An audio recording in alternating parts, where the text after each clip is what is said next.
Prime Minister Narendra Modi has given a clarion call to the citizen of India to become self-reliant in every area. Addressing the nation in his Mann Ki Baat program on All India Radio, PM Modi underlined the importance of Atmanirbhar Bharat for all-round growth and development of the nation. He said Indians, especially the generation next, have a lot to offer in innovation and solutions, and we should harness this potential for a better tomorrow. Union Health Minister Dr. Harsh Vardhan has said that India has one of the lowest global COVID fatality rates.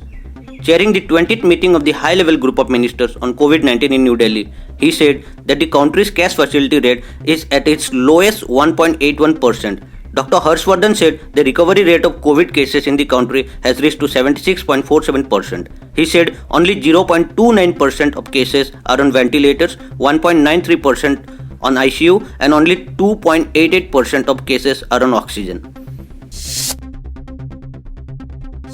India has announced that it is withdrawing from multilateral military exercise Kavkaz 2020 to be held in Russia next month. Defense Ministry said Russia and India are close and privileged strategic partners, and at Russia's invitation, India has been participating in many international events. However, in view of pandemic and consequent difficulties in exercise, including arrangement of logistics, India has decided not to send contingent this year to Kavkaz 2020.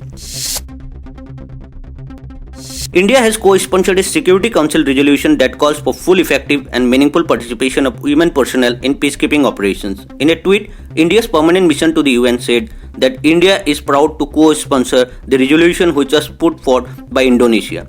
The mission said UN Security Council resolution on women in peacekeeping calls for full, effective and meaningful participation of women in peacekeeping operations. India is one of the largest troop contributors to UN peacekeeping operations. Japan's Chief Cabinet Secretary Yoshihide Suga will join the race to succeed his boss Shinzo Abe as Prime Minister, local media said on Sunday as the competition heats up to succeed Japan's longest-serving leader. Suga, a long-time lieutenant of Abe's in a key supporting role, had denied interest in the top job but attracted attention with a series of interviews to Reuters and other news organizations in the day before Abe's abrupt resignation for health reasons.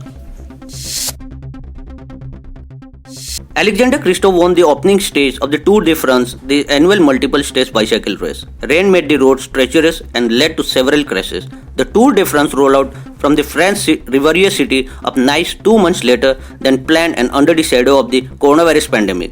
After the European Soccer Championship and the Olympic Games were postponed to 2021, the Tour de France delayed by 2 months survived the COVID-19 pandemic.